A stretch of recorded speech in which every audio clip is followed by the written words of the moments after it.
Bonjour à tous, avec l'aide de Dieu, nous allons étudier une sikha du Rabbi sur la paracha de Vayera, de l'Igouté Sichot, volume 15, la première sikha de Vayera. Le Rabbi va approfondir sur un commentaire de Rashi. Donc, comme d'habitude, on va lire le texte directement en français, juste le commentaire de Rashi, on va le lire et le traduire.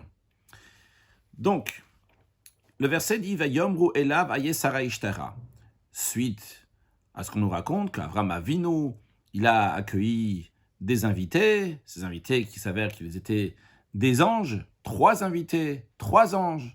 Ces anges-là ont dit à Abraham « Aye Sara ishtera » où se trouve Sarah ta femme. Rashi copie du verset les mots « Vayomru elav » ils ont dit. Avant de continuer, je tiens à souligner que lorsque Rashi y copie certains mots du verset, ça veut dire que ces mots-là sont très importants, sont la base de l'explication. C'est-à-dire que Rashi va commenter ces mots-là. Donc Rashi prend les mots Vayomru elav, ils lui ont dit. Rashi explique que les lettres Aleph, Yud, Vav du mot elav, donc elav s'écrit avec 4 lettres, Aleph, Lamed, Yud, Vav. Parmi ces 4 lettres-là, il y a 3 lettres qui sont pointillés. Quand ils sont pointillés, ils ont un point au-dessus de la lettre. C'est-à-dire que dans le Sefer Torah, il y a un point au-dessus de Aleph, Yud, Vav. Ce qui se dit donc Ayo.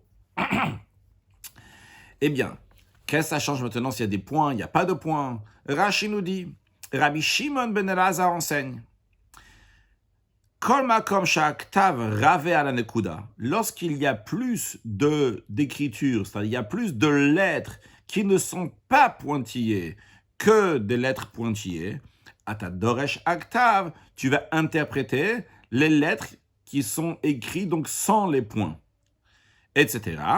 Puis après Rashi nous dit vekana nekuda rava ala aktav. Ici dans notre verset, et là il y a 4 lettres.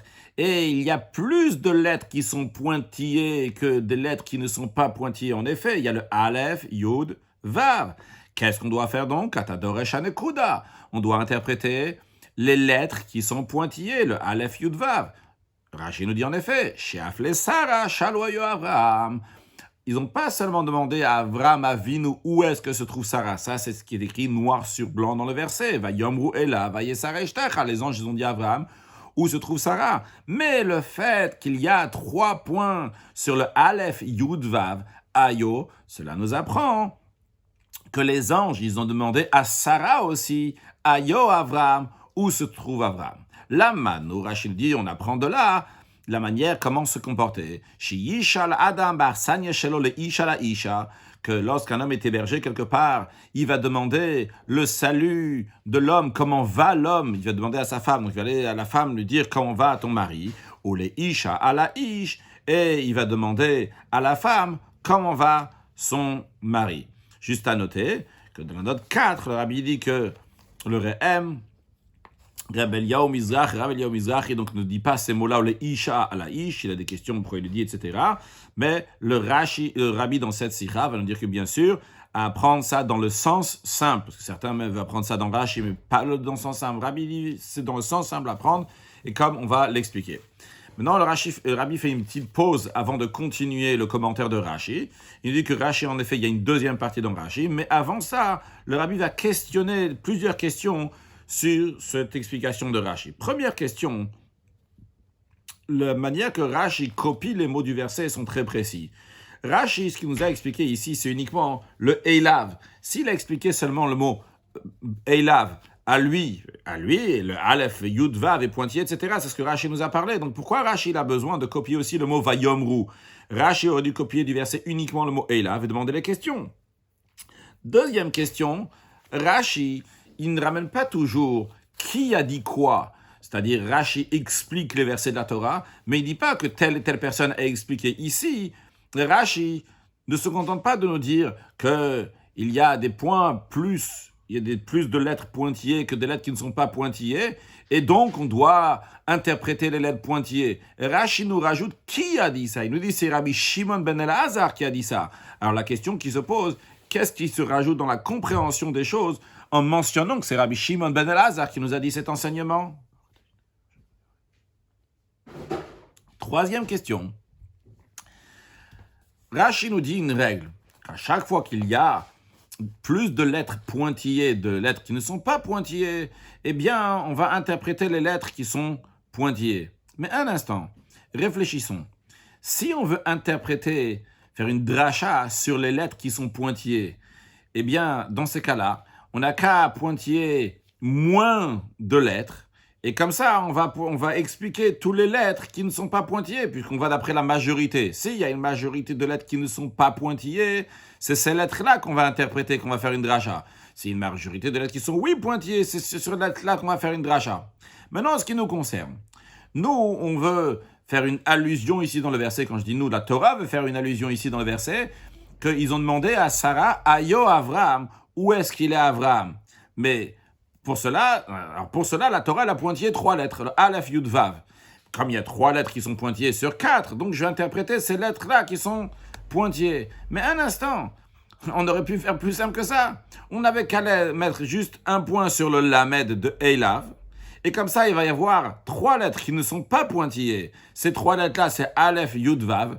Et comme ça, on aurait eu le mot Ayo qu'on doit interpréter, puisqu'on interprète les lettres qui a le plus de points, ou bien les lettres qui a le plus de points, ou bien les lettres s'il y a plus de points, on va interpréter les lettres qui a des points. S'il y a moins de points, c'est des lettres qui sont sans points, c'est eux qu'on va interpréter. Donc, la Torah, elle aurait pu écrire un point sur le Lamed de Eilav, et comme ça, on aurait plus de lettres qui ne sont pas pointillées. Le Aleph Yud Vav, on aurait dit, on doit interpréter Ayo. En effet, ça veut dire que les anges, ils ont demandé à Sarah, Ayo Avram, où est-ce qu'il est Avram? Donc la question, elle est, pourquoi la Torah elle a pointillé le Aleph Yud Vav? Elle aurait pu ne pas pointiller le Aleph Yud Vav, pointiller le Lamed, et on aurait déduit exactement la même chose a priori. 4e question, le Rabbi demande, Rashi a priori se contredit. Dans la suite de la paracha, on nous raconte l'histoire de Lot avec ses filles, qu'il y a eu donc une grande destruction de Sodome et Gomorrhe. Ces filles ont pensé qu'il n'y avait plus personne dans le monde. Et ces filles, la première des filles, donc, a couché avec son père. Avant cela, elle a fait boire son père du vin. Et il y a écrit qu'après, son père n'était pas au courant. La Torah dit « Velo yada beshirva ou vekuma » qu'après avoir couché avec sa fille, beshirva, lorsqu'il s'est couché avec elle, ou bekuma, lorsqu'il s'est levé d'être avec elle, eh bien, lo yada, l'autre, il ne savait pas. Mais le mot bekuma, qui veut dire qu'à son lever, lorsqu'il s'est relevé du coucher avec sa fille, eh bien, il y a des points sur le bekuma. Pourquoi il y a des points sur le bekuma? Pour nous dire que bekuma, lorsqu'il s'est levé, yada, là il savait. Il savait, lorsqu'il s'est levé, il a réalisé. Au début, il n'a pas réalisé, mais à la fin, il a oui réalisé. Qu'est-ce qu'on voit ici? On voit que Rashi nous dit qu'il y a des points sur le bekuma. Ces points-là donc sont venus pour l'accord, pour enlever carrément le principe. Ça veut dire, pour enlever le mot bekuma, pour dire que bekuma yada, lorsqu'il s'est levé, il était oui au courant l'autre de ce qui s'est passé. Donc on voit que le mot bekuma est enlevé. Pourquoi il est enlevé? Parce que il y a des points. Alors que ici, Rashi ne dit pas qu'il n'y a pas, on enlève le mot Eilav parce qu'il y a des points. Non, on le laisse, juste on est doresh. Alors il faut décider, est-ce que quand il y a des points, on est doresh, on interprète les mots qui a des points, ou bien carrément on enlève le mot, comme Bekuma, il était au courant, donc c'est comme s'il avait écrit a priori, comme on le comprend maintenant, c'est comme il a écrit Vlo yada beshirva, que l'autre ne savait pas lorsqu'il a couché avec sa fille, mais lorsqu'il s'est levé, il était oui au courant. Donc là-bas, on enlève carrément le mot Bekuma. Donc ça, c'est des questions sur la première partie de Rashi. Voyons la deuxième partie de Rashi.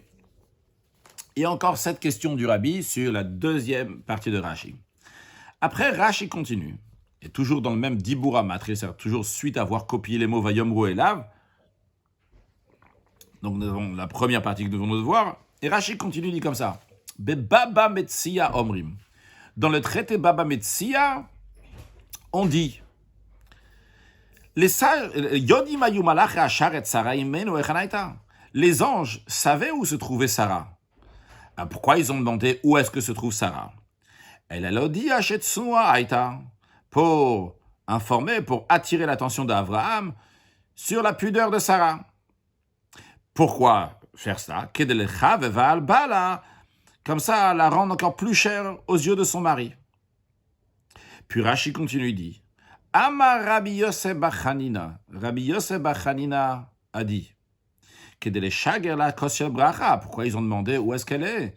C'est pour lui envoyer Kos Shel Bracha, le verre de bénédiction. Après avoir mangé du pain, après le repas, on fait le Birkat Hamazon, on remercie Hachem pour avoir mangé, et on le fait sur un verre de vin. Ce verre de vin s'appelle la Kos Shel Bracha. Bien. Le rabbi demande 7 questions. Première question.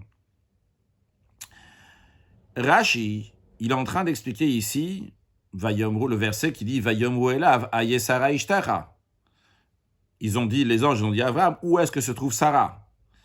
L'explication que Rashi donne, qu'ils lui ont demandé où est-ce qu'elle est pour envoyer à le Chaveva, pour donner plus attention sur sa pudeur, ou le Shagera pour envoyer un verre de vin, c'est pas une explication sur le Ayo que Rashi vient d'expliquer maintenant. Il est en train de, je viens de dire que Rashi a expliqué Aye Sarah Ishtara. Rashi, pour l'instant, il n'a expliqué pas le Aye Sarah Ishtara, il a expliqué le Ayo. Il a écrit les lettres qui sont pointillées. Rabbi demande, a priori, Rashi aurait dû commencer donc un autre Dibura Matril, et pour nous expliquer maintenant pourquoi ils ont demandé Aye Sarah Ishtara. Jusqu'à présent, il a parlé de Ayo, qu'ils ont dit à Sarah, où est-ce que se trouve Abraham? Maintenant, Rashi va expliquer pourquoi ils ont demandé Aye Sarah Ishtara. Eh bien, il faut dire pourquoi ils ont dit Aye Sarah Ishtara. Pour différentes raisons. Deuxième question. Pourquoi Rashi dit que c'est dit dans le traité Baba Metzia? Rashi ne ramène pas toujours, c'est de tel endroit, d'un autre endroit. Ici, il dit c'est dit dans le traité Baba Metzia. Qu'est-ce que ça nous rajoute, cette référence? Troisième question. Comme nous l'avons dit tout à l'heure, Rashi ne ramène pas qui a dit quoi, même quand il ramène des paroles du Talmud, du Midrash ou d'ailleurs, Rashi ne dit pas ça a été dit, c'est telle et telle personne qui a dit. Ici, lorsque Rashi nous dit qui a dit, qu'ils ont demandé où se trouve Sarah pour lui envoyer un Kos Shel Bracha, c'est Rabbi Yosef bar Chanina qui le dit. Et d'ailleurs, en plus, quand le Rabbi rajoute dans la note 9, quand on parle de l'Echaveva al-Bala pour la rendre chérie à son mari, eh bien, Rashi ne ramène pas qui est-ce qu'il a dit dans la Gemara. Il y a écrit. Qui est-ce qui a dit ça? Il écrit que c'est Amarav, il y en a qui c'est Ravitsra qui a dit. Dans tous les cas, c'est écrit dans la Gemara, ça Rashi ne ramène pas. Uniquement après, quand il ramène la suite de la Gemara, Rabbi Yosef bar Rabbi Chanina, là, à ce moment-là, il dit que c'est Rabbi Yosef bar Chanina. Pourquoi il dit que c'est Rabbi Yosef bar Chanina? Quatrième question. Pourquoi les anges ont envoyé de l'or Kos Shel Bracha? A priori, c'est pas très pudique de le faire, d'envoyer du vin à une femme.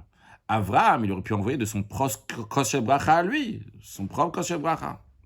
D'ailleurs, dans la note 10, comme une parenthèse, mais dans la note 10, le Rabbi dit, on pourrait se demander, mais qui dit qu'il leur a donné du vin pour faire Kos Shel Bracha? Le Rabbi dit, c'est sûr, ça, Avraham Avinu faisait tellement bien Achnas HaTochim, à tel point dans l'esprit de ce qu'on a vu avant, qu'il a égorgé 3 taureaux pour pouvoir donner à chacun des langues dont le Rashi va même plus loin, pour leur donner des langues avec de la moutarde. Dans le verset, il n'y a pas écrit de la moutarde. C'est-à-dire qu'Abraham a donné le meilleur du meilleur à ses invités. C'est sûr qu'il leur a donné aussi un verre de vin. Continuons, 5e question. Finalement, ce qui en ressort de ce Rashi, que Rashi donne 3 explications pourquoi les anges ils ont dit Aïe Sarah. Première explication, que lorsque quelqu'un il se trouve quelque part, eh bien il va demander, il est berger quelque part, il va demander les Isha, il va demander à l'homme où est-ce que se trouve sa femme. Puis, deuxième explication, c'est pour dire qu'elle est pudique, et troisième explication, pour lui envoyer le Kos Shel Bracha. Alors, si Rashi ramène 3 explications, c'est-à-dire que chacun d'eux est nécessaire, on ne peut pas se contenter d'un, il faut comprendre pourquoi il y a besoin en effet de ces 3 raisons, on ne peut pas se contenter d'une seule raison. 6e question, le Rabbi renforce. Rashi il a déjà dit avant qu'un des buts de cette émission-là, pourquoi ces anges-là sont venus, c'était pour annoncer à Sarah qu'elle allait avoir un enfant. Alors, dans ces cas-là, pourquoi Rashi il a besoin d'aller chercher des explications? Pourquoi ils ont demandé où elle est Sarah? Mais pas tout. Simplement, il faut dire, ils demandent où elle est Sarah pour dire, annoncer la bonne nouvelle.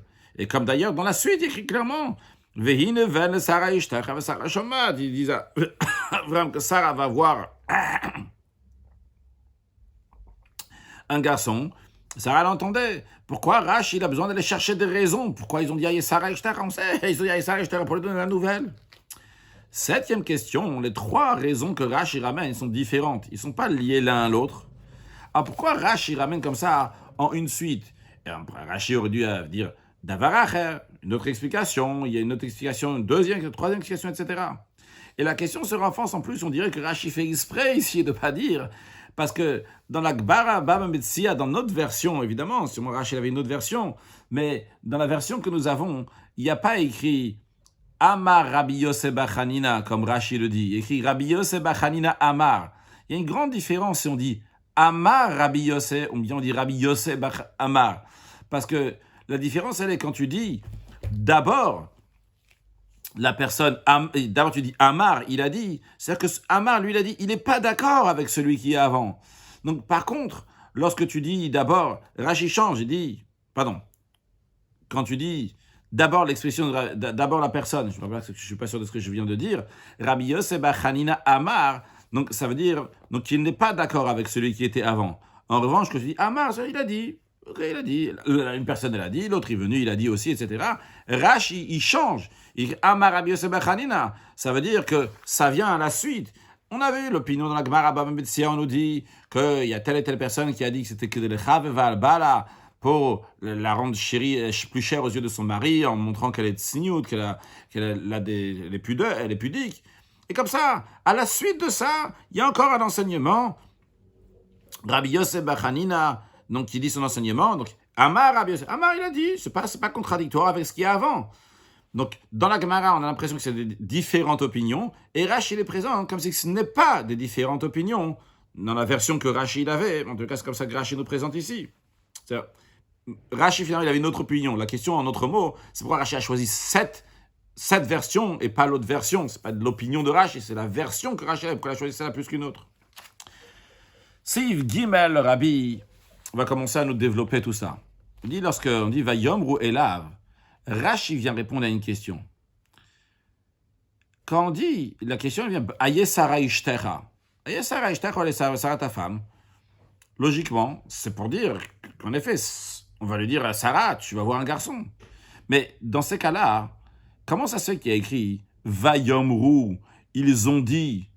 Qui est-ce qui devait annoncer à Sarah? Un seul ange. Rashi a déjà souligné avant que chaque ange il a sa mission et chaque ange devait faire quelque chose d'autre, il ne se fait pas dans la mission de l'autre. Et Rashi a déjà dit que Echad le Vaseret Sarah, qu'il y en avait un qui était là pour annoncer la nouvelle à Sarah qu'elle va voir un enfant. Alors, pourquoi il y a écrit Vayomru que les anges, ils ont dit au pluriel, les trois anges? Alors c'est ça que Rashi nous dit. De là, on apprend, on vient nous enseigner ici comment il faut se comporter. Que lorsqu'on est hébergé quelque part, on va demander à l'homme comme vont à la femme. Et c'est pour ça qu'il y a écrit Vayomru au pluriel, parce que tous les anges, ils ont demandé où est-ce qu'elle est Sarah. Et ce n'est pas pour annoncer la nouvelle. C'est tout simplement pour le principe de demander à Avraham, au mari, comment va sa femme, Sarah. Et c'est la raison pour laquelle, ça répond à la première question qu'on avait, pourquoi Rashi copie du verset Vayomru Elav? Pourquoi il ne se contente pas juste du mot Elav? Bien sûr, il y a besoin du mot Vayomru. Parce que Vayomru, c'est ça qui pousse à nous dire cet enseignement-là. Pourquoi Vayomru? Pourquoi tous les anges, ils ont parlé? Un seul ange devait annoncer à Sarah la nouvelle. Pourquoi tous Vayomru? On parle de quelque chose d'autre ici, quelque chose qui n'est pas écrit dans le verset. Qui n'est pas écrit dans le verset. C'est oui écrit Aye Sarah Ishtara. Mais Vayomru, ils ont dit pourquoi? Mais la raison pourquoi ils ont dit Aye Sarah Ishtara, c'est parce que tu es hébergé quelque part, tu es dans le mari, comment va la femme? Non, vu que du mot Vayomru, on apprend qu'il faut demander qu'on est hébergé à l'homme, à la femme. Et la femme sur l'homme. Alors, c'est la raison pour laquelle on ramène aussi l'explication qu'à Sarah aussi, ils ont demandé à Yoavram, ce qui serait logique.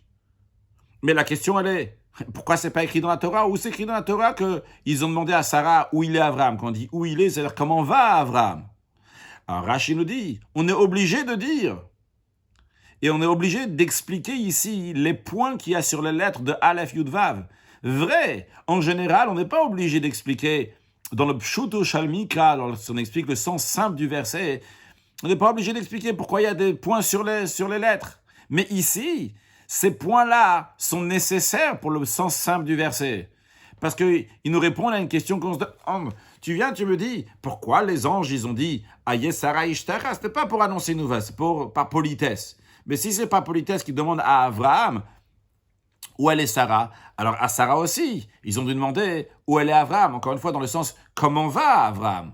Eh bien, c'est la raison pour laquelle que Rachel dit, oui, dans les mots Elav, dans Elav, il y a aussi que Vayomru, ce qu'ils ont dit les anges, ils ont dit Ayo, de la même manière que les anges ils ont dit clairement Aye Sarah Ishtara, où elle est Sarah, quand je dis clairement ce qui est écrit noir sur blanc dans le verset, de la même manière aussi, ils ont dit à Sarah, Ayo, Avram, où il est Avram. Où est-ce qu'on voit ça? Rashi nous dit, parce que les lettres Aleph, Yud, Vav sont pointillées.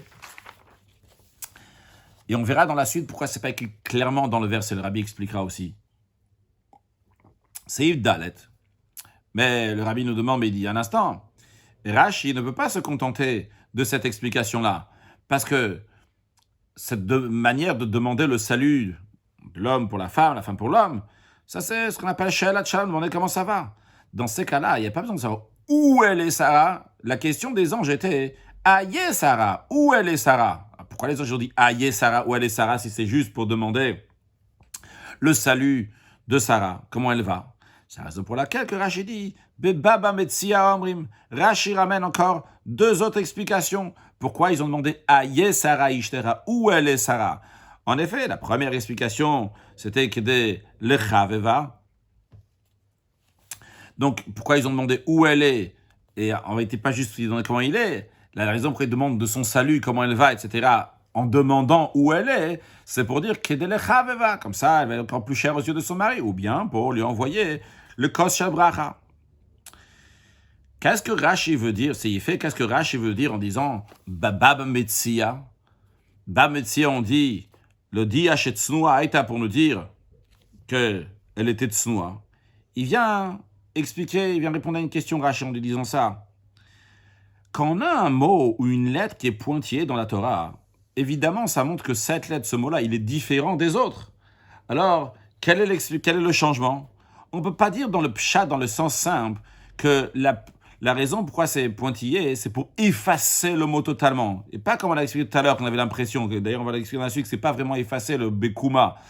Parce que si c'est pour l'effacer totalement, alors pourquoi il est écrit? Elle ne l'écrit pas.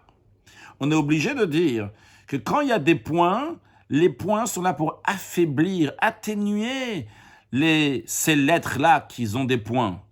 Par exemple, sur le verset qui dit Vaïshakeo, que Esav a embrassé Yaakov, Rashi nous dit il y a des points sur ce lettre-là. Pourquoi? Pour nous dire qu'il n'a pas embrassé de tout le cœur.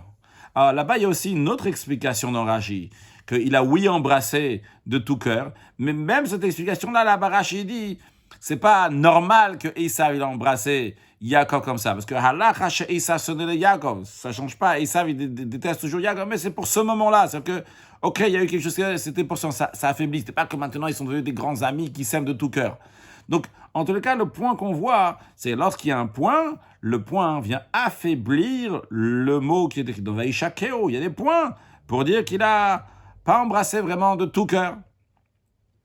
Ou encore plus que ça.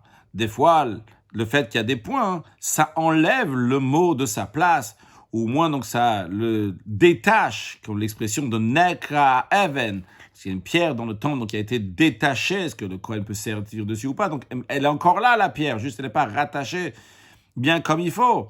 Eh bien le rabbi nous dit, ça c'est un exemple pour le point qu'il y a sur le yada beshirva ou vekuma, à propos de l'autre que nous avons mentionné tout à l'heure, que la ponctuation qu'il y a sur bekuma vient nous dire que lorsqu'il s'est levé, il était oui au courant. Alors nous tout à l'heure on a dit ça veut dire que on a enlevé le mot bekuma quand il s'est relevé, parce que quand il s'est relevé il a été au courant. Le rabbi non, le mot n'est pas effacé, le mot est atténué. Comment ça? Le rabbi nous explique. Après qu'il écrive le Yad Beshirva Vekuma, lorsqu'il a couché avec sa première fille, il ne savait pas lorsqu'il a couché avec elle, lorsqu'il s'est levé d'elle. Mais on a dit sur Bekuma, il y a des points. Ok, mettons ça de côté pour un instant. La suite de l'histoire, c'est quoi? C'est que le lendemain, la grande sœur, elle a dit à sa petite sœur, on va faire boire du vin à notre père Lot encore une fois cette nuit-là, etc. Et ils auront fait la même chose avec la deuxième fille. La question se pose, si Bekuma Yada, lorsqu'il s'est levé de sa première fille, Yada, il était au courant. Alors à quoi ça sert de le faire boire du vin ce soir? Seulement quoi? Vrai que Lot Yada, Lot était au courant. Mais qui est-ce qui savait que Lot était au courant? Uniquement Lot. Donc Lot, lui, il a su lorsqu'il s'est levé. Mais les filles, eux, n'ont pas su que le père a su. Quand on dit Velo Yada Beshir Vovekuma, ça veut dire que comment les filles, ils ont vu leur père Lot, ils ont vu que le père n'était pas au courant, ni lorsqu'il a couché avec la première fille, ni lorsqu'il s'est levé de la première fille. Donc dans leur tête à eux, en effet, Velo Yada Beshir Vovekuma, vraiment Lot, il savait pas. Dans leur tête. Mais Lot lui-même, ou Bekuma, lorsqu'il s'est relevé, il a réalisé ce qui s'était passé. Donc qu'est-ce qu'on voit ici? Que on n'a pas enlevé les mots Bekuma. Le mot Bekuma reste ici. Vlo Yada Beshir Bekuma. Il n'a pas su ni lorsqu'il s'est couché avec la première fille, ni lorsqu'il s'est levé de la première fille. Mais le Velo Yada, il ne savait pas c'était pour qui. C'est que les filles ne savaient pas que Lot était au courant. Donc eux, ils pensaient que Velo Yada Beshir Bekuma. Donc c'est atténué, parce que Lot lui-même, personnellement, le savait. Donc maintenant, Seif Vav, en ce qui nous concerne, nous avons des lettres Aleph, Yud, Vav, du mot Elav, qui sont pointillés. Cela montre que la question qu'ils ont demandé à Sarah, ils ont dit Aleph, Yud, Vav, Ayo, où il est Avram, n'a pas été soulignée. Qu'est-ce qui a été souligné? Vayomru Elav, Aye Sarah, Ishtecha, lorsqu'ils ont dit à Avram, où elle est ta femme Sarah, ça c'était très officiel, très publiquement qu'ils ont demandé où elle est Sarah. Mais lorsqu'il s'agit de l'inverse, c'est-à-dire qu'ils ont demandé à Sarah où il est Avram, ils ont dit Ayo, ça n'a pas été fait publiquement.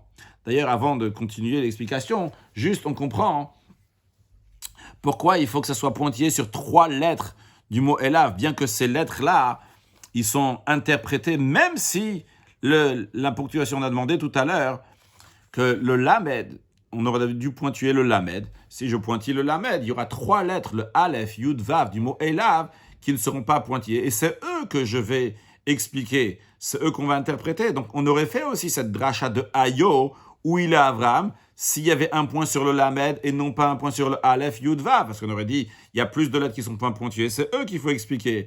Mais non, il y a besoin, la réponse est qu'il y a oui besoin de pointiller sur le Aleph, Yud, Vav. Parce qu'on vient d'expliquer que lorsqu'il y a des points sur une lettre, dans la Torah, c'est pour affaiblir ce qui a été dit. Et justement, ce qu'on vient de dire ici, c'est qu'ils ont affaibli la question. Lorsqu'ils ont demandé à Sarah Ayo, c'était faible, c'était pas comme Aye, quand ils ont demandé à Avram Aye Sarah Ishtera. Pourquoi c'était affaibli?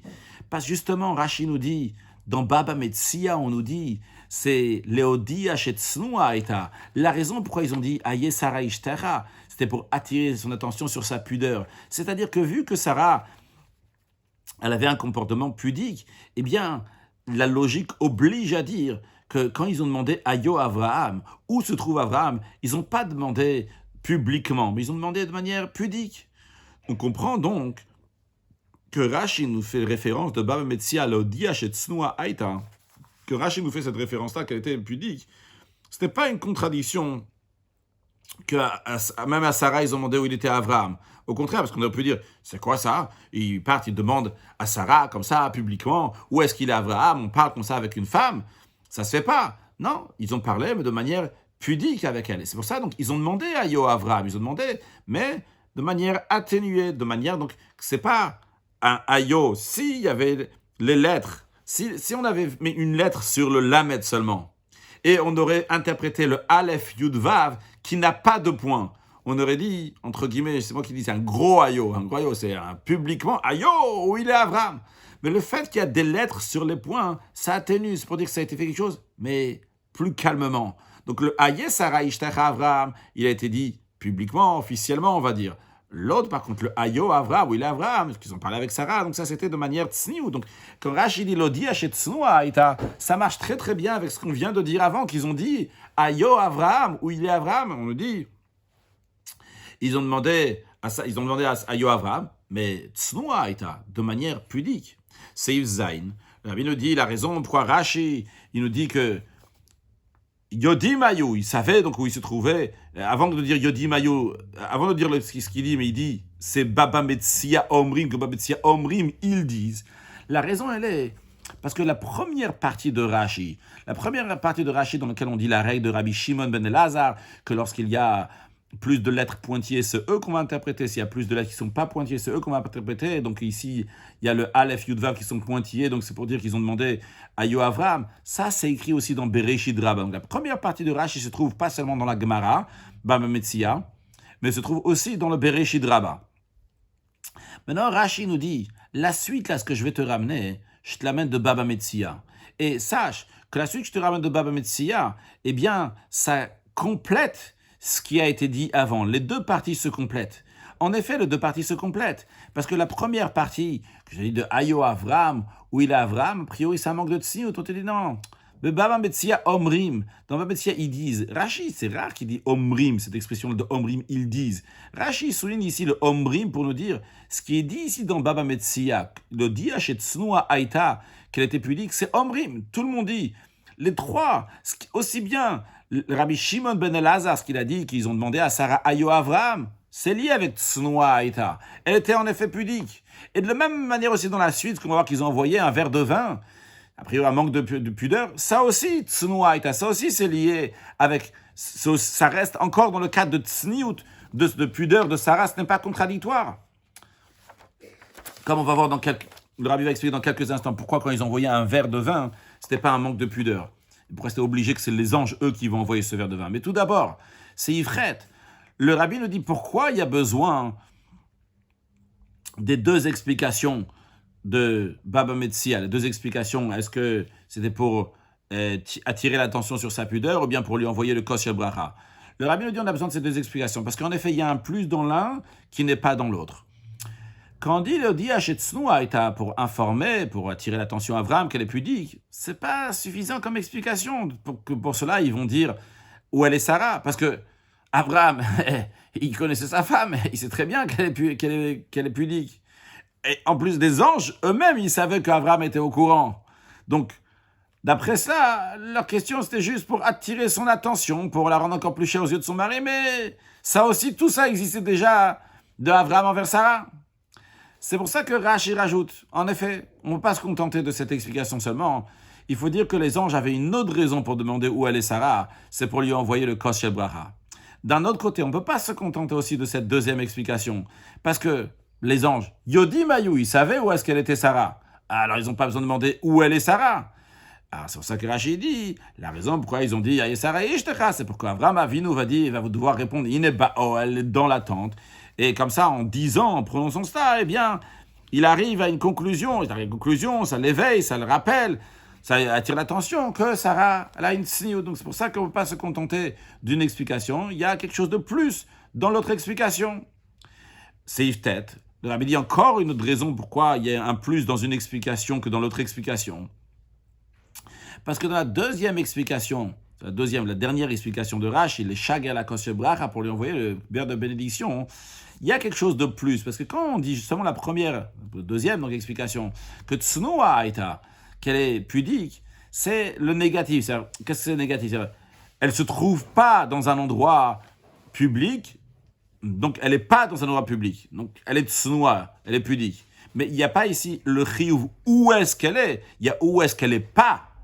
Par contre, quand tu parles, il n'est pas elle est dans la tente. Ça, c'est l'endroit est important. Ce que vous soulignez, c'est pas où elle se trouve pas, c'est là où elle se trouve, oui, pour pouvoir lui envoyer le Kos Bracha. Donc, c'est pas la shlila, qu'elle n'est pas là, parce qu'elle est tsnoua, mais c'est le chiyuv, qu'elle est là elle est dans tel et tel endroit, pour qu'on puisse lui envoyer le Kos Bracha.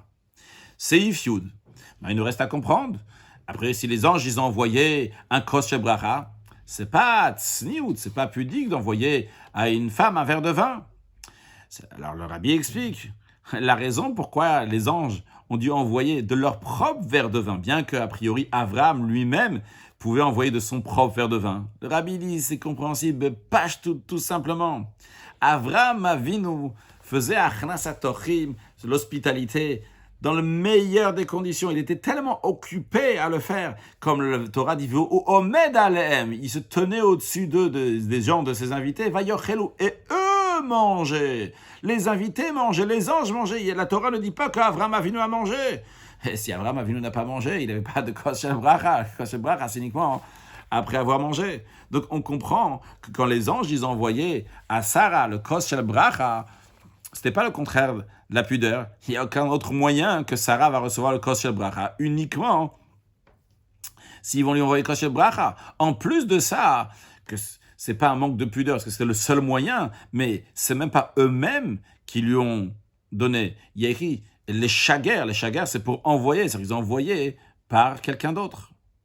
Mais quand même, c'est Ifyud Aleph. Quelqu'un peut dire que du côté de Sarah, de prendre un verre de vin de quelqu'un d'autre, c'est pas une sniout, c'est pas une pudeur totale. C'est pour ça que Rashi dit, la personne qui a dit cet enseignement, que c'était pour Kosher Bracha, Amar Rabbi Yosef bar Hanin, on avait demandé pourquoi Rashi, il ramène, c'est qui a dit cet enseignement, Amar Rabbi Yosef bar Hanin, ale shager la Kosher Bracha. Eh bien, parce que Rabbi Yosef bar Hanin, il a dit un enseignement dans le traité Brachot. Il dit que la femme, elle reconnaît la particularité des invités plus que l'homme. On comprend donc que quand ces invités, qui n'étaient pas des invités si simples que ça, c'était des anges, eh bien, Sarah, elle a vu, elle a l'œil, que c'était des gens qui étaient particuliers, au moins des gens qui ressemblent à des anges. Et c'est pour cela donc elle a pris du verre qu'ils ont envoyé, et ce n'était pas le contraire de la tsniout.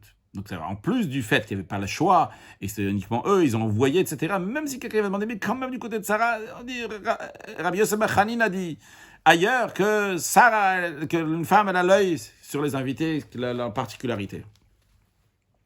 C'est if you'd bet. Le Rabbi dit, ok, très bien, on a répondu à plein de questions, d'ailleurs à la fin on va faire la conclusion sur les questions, Bezrat Hashem. Mais après tout cela, quand même, il y a encore besoin d'explications. Vrai, on a compris que les trois raisons ne sont pas contradictoires l'une à l'autre.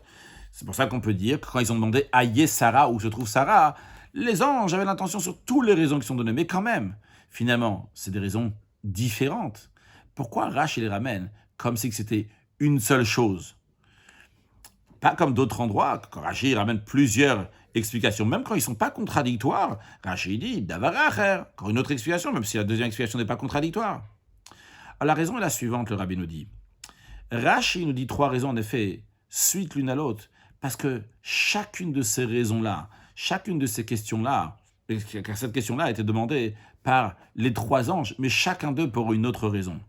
Comme Rashi nous dit, au début de la paracha, on l'a mentionné aussi tout à l'heure, qu'un ange ne fait pas deux missions. Donc chaque cause, chaque raison qui est dit ici dans Rashi est liée avec un ange. Pour envoyer un kos shel bracha, ça suffit d'un seul ange. Comme dans tout kos shel bracha, un seul ange, une seule personne. Pour demander comment ça va, ça suffit qu'un ange va demander. Vrai, par politesse, tous ont besoin, mais un va demander au nom de tout le monde. De même, quand on dit le chav val bala, pour dire qu'elle est tsnoa, qu'elle est pudique, ça suffit qu'un ange va demander. Donc, en effet, le rabbi nous dit que chaque ange, il a demandé, chaque ange, il a dit quelque chose d'autre ici qu'il y a dans Rashi. Un qui c'était au nom de tous, demander comment va Avram, comment va Sarah, va Yom Elav. Puis il y avait un deuxième ange donc, qui était pour dire, informer, attirer l'attention qu'elle est tsnoa, et un autre ange qui était là pour le shager kosher bracha, pour envoyer kosher bracha. C'est Ifyud Gimel. Pourquoi Rashi nous dit que la règle, que lorsqu'il y a beaucoup de lettres pointillées, on va interpréter les lettres pointillées, et quand il y a des lettres qui ne sont pas pointillées, majorité qui ne sont pas pointillées, c'est eux qu'on va Doresh interpréter. On dit que c'est l'enseignement de Rabbi Shimon ben Elazar. Pourquoi il a besoin de dire c'est qui que c'est Rabbi Shimon ben Elazar? Le Rabbi nous dit comme ça. Tout d'abord, avant cela, l'intention de la règle, quand on nous dit qu'il y a plus de points, qu'il y a plus de lettres pointillées, eh bien tu vas interpréter les lettres pointillées, ce n'est pas pour enlever le sens simple, particulièrement d'après Rashi, dans ce commentaire sur la Torah, qui est Pshut Shalmik avec le sens simple du verset, c'est-à-dire qu'en plus du sens simple, que ces lettres-là donc font partie du mot, mais le fait qu'il y a des points au-dessus, ça montre que ces lettres qui sont pointillées, ils sont un mot à part. C'est-à-dire que, on va prendre l'exemple chez nous, on a les lettres Aleph, Yud, Vav du mot Elav. Eh bien, donc il y a le mot Elav, il y a trois lettres, Aleph, Yud, Vav, qui sont pointillées. Ça veut dire ici qu'il y a deux sens. Premièrement, le Aleph, Yud, Vav fait partie donc du mot Elav.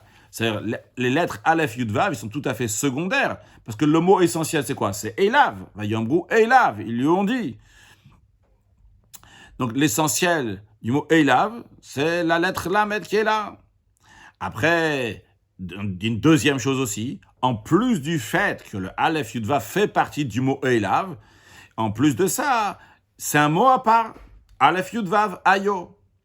Alors, un Ben Chamesh le Mika, quelqu'un qui apprend le Chumash, un enfant de Chamesh le Mika, si c'est un Talmid Memoular, si c'est un élève donc qui est plus aiguisé, pointillé, d'ailleurs aussi avant, quand Rabbi il parlait de Rabbi Yosef Bar Hanina, je ne l'ai pas dit, mais c'est un Ben Chamesh le Mika, il dit c'est un Talmid Memoular. Talmid Memoular, ça peut être traduit aussi salé, c'est aiguisé, c'est-à-dire qu'il a plus, il demande des questions très pertinentes. Il dit, comment ça se fait que les lettres qui sont pointillées, le Aleph, Yud, Vav, qui sont plus nombreux que les lettres qui ne sont pas pointillées, qui sont plus que l'octave, il n'y a qu'un Lamed.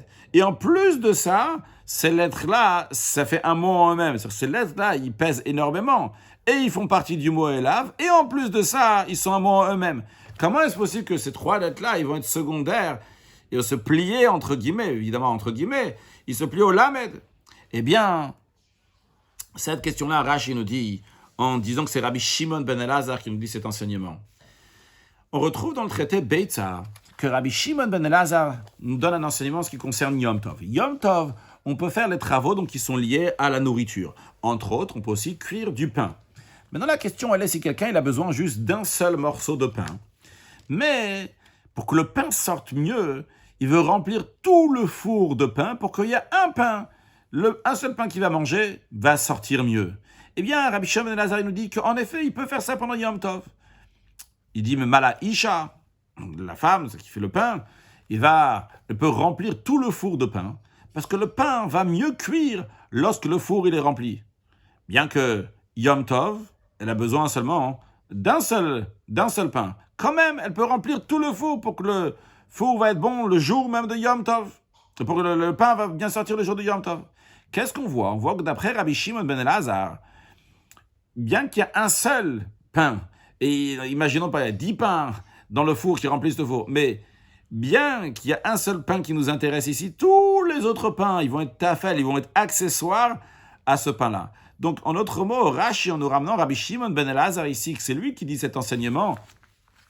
Et en ce qui nous concerne, on a le Ayo, le Aleph, Yud, Vav, et qui est secondaire à la lettre Lamed. Il nous dit, regarde, c'est l'opinion de Rabbi Shimon ben Elazar, qui nous apprend qu'en effet, des fois, il peut y avoir donc une seule chose, et il y a plein de choses qui sont accessoires et secondaires à une seule chose. Ici aussi, vrai, il y a le mot Eilav, il n'y a que le Lamed qui n'est pas pointillé, le Aleph, Yud, Vav, il est secondaire au Lamed, et il a aussi donc son importance, mais il peut y avoir donc beaucoup de choses qui vont être secondaires à quelque chose.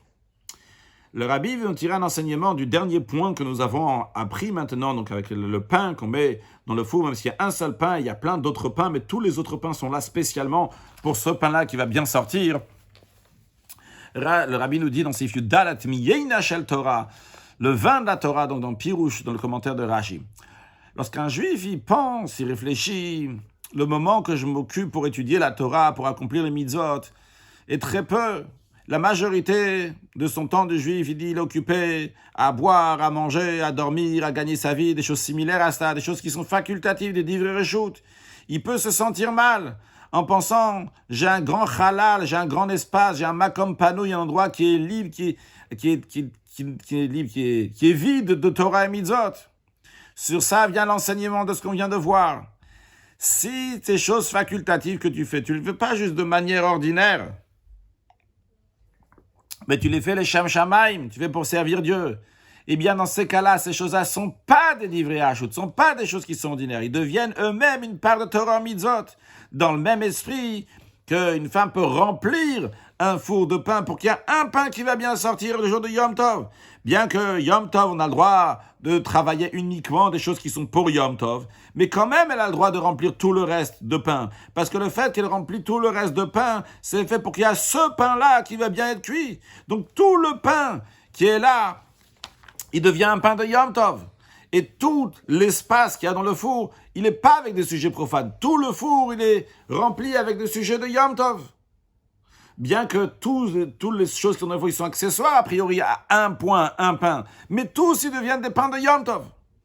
Alors, lorsqu'un juif, il fait que même les choses facultatives, il est fait pour le sujet de Torah mitzvot, et particulièrement pour que son lechem, son pain spirituel, c'est-à-dire le pain de Torah, son pain de Torah va être bien cuit, et pour cela, il a besoin d'autres choses qui viennent avec. Comme c'est expliqué dans l'Ikouté Torah, en ce qui concerne donc le pain de Torah doit bien cuire. Il ramène là-bas le verset qui dit Ve'afu eser nashim lachmechem betanur echad, que 10 femmes vont cuire votre pain dans un seul four. Il explique que lechem, le rabbi dit dans cet esprit-là, de ce que l'Admour Azakan explique dans l'Ikouté Torah, pour le pain de Torah va être cuit par la chaleur, par le four de chaleur d'amour qui vient de la réflexion de Echad, Betanour, dans un four qui est chaud. D'où vient cette chaleur, d'où vient cet amour de Echad, de la réflexion dans Dieu? Eh bien, lorsque il y a plein de choses, donc tout se fait donc pour que le lechem, son pain de Torah, va bien cuire, eh bien, à ce moment-là, comme le Rambam dit, dans les lois de Déot, que quand quelqu'un il se comporte d'une telle manière que tout ce qu'il fait c'est pour le service de Dieu, eh bien, en effet, il est toujours en train de servir Dieu, même au moment où il est en train de faire des transactions, même au moment où il est en train de dormir, parce que son sommeil, c'est une manière de servir à Kadosh Baruch Hu. En effet, il sert Dieu bechol maasecha, dans toutes tes actions, bechol drachecha, dans toutes tes voies. C'est vrai, c'est tes actions, c'est tes voies, mais là-bas aussi il y a Dieu. Et même dans le tartonim, même dans la partie inférieure qui est là-bas, il est aussi en train de servir Dieu. Et d'ailleurs, comme c'est expliqué longuement dans le Mamarim de Rabbi Rachab, 5e Rabbi de Chabad, que son anniversaire, c'est dans la semaine liée à Parashat Vayera, vu qu'il est né. Le moment où le Rabbi l'a dit à Sikha en Tafshenava, le Rabbi dit Shabbat Kodesh Zoyom, que ce Shabbat-là, c'est donc son anniversaire. Le Rabbi dit, donc, en tout cas, le Rabbi Rachab l'explique dans son Hemshech Tavresh Samervav, donc dans des séries de Mamarim, il dit que c'est le but de la création du monde, que de faire une demeure à Dieu ici, bas, suite à ce qu'on vient de dire, que même quand il est dans le bas, il est en train de faire une demeure à Kadosh Baruch Hu. Eh bien ça, c'est une préparation pour arriver un moment dans lequel on n'aura pas besoin de cuire, car en effet, la Gemara, elle dit que que le Eretz Israël faire sortir naturellement, miraculeusement, donc aussi bien des pâtisseries, aussi bien des vêtements, avec le Bebiat, Mashiach, Tzidkeinu, Bekarov, Mamash. Alors, on va revoir maintenant ce Rashi-là, et ce Rashi, on va le faire au fur et à mesure, pour comment on répond aux questions, donc pas dans l'ordre des questions qu'on a vues, mais dans l'ordre de Rashi, c'est-à-dire qu'on va lire à nouveau le Rashi, et au fur et à mesure qu'on va lire le Rashi, on va dire quelle est la question sur ce mot-là, et comment ça a été répondu. Donc, c'est pas dans le même ordre que la Sikha, mais c'est dans l'ordre de Rashi. Ok, alors, Rashi, il a ramené les mots « Vayomru Elav ». La question qu'il y avait, c'était pourquoi Rashi, il amène le mot Vayomru. Rashi vient interpréter juste Elav, puisqu'il dit Ayo, etc. Alors, la réponse, elle est, Rashi, il avait une question, il dit, si ces anges-là, ils sont venus pour annoncer à Sarah la bonne nouvelle qu'elle va avoir un enfant, pourquoi il écrit Vayomru au pluriel, s'il y en a un seul qui a dit? Donc, c'est pour ça que Rashi, ils ont dit qu'en effet, Vayomru Elav, ils ont demandé aussi bien à Avraham et aussi bien à Sarah. Qu'est-ce qu'ils ont demandé? Ils ont demandé le salut, She'elat Shalom. Quelqu'un il est hébergé quelque part. C'est une politesse donc de demander. Et d'ailleurs, après Rashi dit Nakud alayo shebe elav. Donc il y a le point sur le Aleph Yud Vav. On a dit a priori, quel rapport? Rashi des fois il n'explique pas ici dans ces points. On a dit, on a en tout cas on est arrivé à une conclusion qu'on a compris. A priori, bien que Rashi n'explique pas toujours pourquoi il y a des points. Mais ici, on a besoin de ces points-là. Pourquoi on a besoin de ces points-là? Parce que quand tu vois dans la Torah que les anges, ils ont demandé Aye Sarah Ishtach, la question se pose, dans ce cas-là, si c'est Derech Eretz, c'est une politesse de demander à l'homme comment va la femme. Alors, pourquoi ils n'ont pas demandé à la femme comment va l'homme? Rachid nous dit oui, ils ont demandé. Mais comme on l'a dit, que le Ayo, il est atténué parce qu'ils ont demandé de manière discrète à Sarah. Après, on a dit Tanya Rabbi Shimon ben Elazar Omer. Qu'est-ce qu'ils se rajoutent? On a demandé dire que c'est Rabbi Shimon ben Elazar. Eh bien, la réponse, elle est que c'est Rabbi Shimon ben Elazar qui répond à une question qui pourrait se poser par un Talmid Memoulach, un enfant qui demande une grande question qui est plus pertinente, on va dire. S'il va demander comment ça se fait que le Aleph Yud Vav, il est accessoire, il est secondaire à la lettre Lamed qui n'est pas pointillé. On dit Rabbi Shimon ben Elazar, c'est lui, il pense comme ça, qu'on peut remplir tout un four juste pour un morceau de pain. Donc ici aussi. Et c'est vrai qu'il y a seulement un lamed, tu remplis avec un aleph yudvav, eh bien ça peut se faire aussi. Après, on est kolma comme shartav, rave à la nekuda, tadore shaktav, chulo, etc. On a demandé dans ces cas-là pourquoi il y a besoin de pointiller le aleph yudvav. Il suffisait de pointiller le lamed et on aurait interprété le aleph yudvav. On a dit que quand on pointille, c'est pas pour effacer, mais c'est pour juste atténuer, enlever, peut-être déplacer la lettre, déplacer ce qui est dit, comme par exemple dans Ubekuma, on a déplacé l'Ubekuma, on a dit chez l'autre, on l'a enlevé, mais on l'a pas enlevé totalement. Donc c'est la raison pour laquelle que le Aleph Yudvav, il est pointillé ici, pour nous dire, vrai, ils ont demandé à Sarah, mais ils ont demandé, non pas publiquement, mais discrètement. Après, Rachid dit, Kala Nekuda Rava Laktav, Atadoresh Nekuda. Ici, donc, il y a plus de points. Donc, tu interprètes la Nekuda les points. Alors, pourquoi on a dit, pourquoi c'est pas contradictoire à ce que Rachid dit au Bekuma Yada, que là-bas, il a totalement enlevé au Bekuma, que l'autre, il ne savait pas. Alors, on a dit qu'en effet, ça n'enlève pas totalement. C'est faux, ça n'enlève pas totalement. C'est au Bekuma, l'autre, il savait. Mais ses filles ne savaient pas. Et c'est la preuve, c'est qu'ils ont fait boire encore du vin après la nuit d'après. Donc, en tous les cas, le point, c'est que les points font qu'atténuer, mais non pas effacer. Après, passons donc à la deuxième partie de Rashi. Rashi, donc, il dit que il y a la raison pourquoi il a demandé Ayesara Ishtara, c'était pour attirer l'attention qu'elle est pudeur, c'est de sa pudeur. Et la deuxième dans la deuxième partie de Rashi, pour lui envoyer un Koshel Bracha. Pourquoi il y a besoin d'arriver aux autres explications? Alors, la raison pourquoi il a besoin d'arriver aux autres explications, c'est parce que la première explication qui dit que c'est pour demander le salut de Sarah, pourquoi ils ont demandé Aïe Sarah? Où est-ce qu'elle est Sarah? Il fallait pas demander où est-ce qu'elle est Sarah pour demander juste pour demander le salut. C'est pour ça qu'il y a besoin des deux explications dans la deuxième partie de Rashi. Pourquoi Rashi dit Baba Metsia? Parce qu'en effet, dans Breshid Rabba, c'est ramené la première opinion, celle de Rabbi Shimon ben Elazar, que pour demander Shelat Shalom, pour demander comment ça va, etc. Dans Baba Metsia, on ramène les trois explications. Et Rashi nous dit dans Baba Metsia, pour nous souligner que les trois explications, ils sont d'accord l'une à l'autre. Et ils se complètent l'une à l'autre. Il n'y a pas de contradiction. Donc tous, Sarah était tsnoua, ce qu'on dit, l'odiach est tsnoua, et elle était tsnoua, ça s'applique aussi bien à ce qui était dit avant. Rabbi Shimon ben Elazar, qui est aussi ramené dans Bereshit Rabbah, c'est ça qu'ils ont demandé à Sarah Ayo, où est-ce qu'il est Avraham, c'était fait de manière tsanoua, ce qu'il dit dans la suite des Shagak Koshel Bracha. Ça aussi, donc, c'était de manière tsanoua. Omrim, pourquoi ils disent dans Baba Metsia, pour nous dire Omrim tout court, c'est tout le monde qui pense comme ça, il n'y a pas de désaccord sur ça. Il n'y a pas de désaccord que tout ce qui a été fait, donc c'était de manière de tsni ou de tsanoua, comme on vient de l'expliquer aussi sur l'avant quand on a dit Baba Metsia. Après on a dit Yodi Mayu Malacha Sharet Saramenu Chanaita. Ils savaient où ils étaient. Alors a priori, on a dit que la deuxième et troisième explication, ils ne sont pas liés avec le Ayo. Oui, alors pourquoi Rachid n'a pas fait un deuxième Dibour Amatril? Rachid aurait dû lui faire un deuxième Dibour Amatril. Mais après avoir expliqué donc sur Eilav, que de Eilav on déduit qu'ils ont dit à Sarah Ayo, il aurait dû faire un autre Dibour Amatril. On dit non.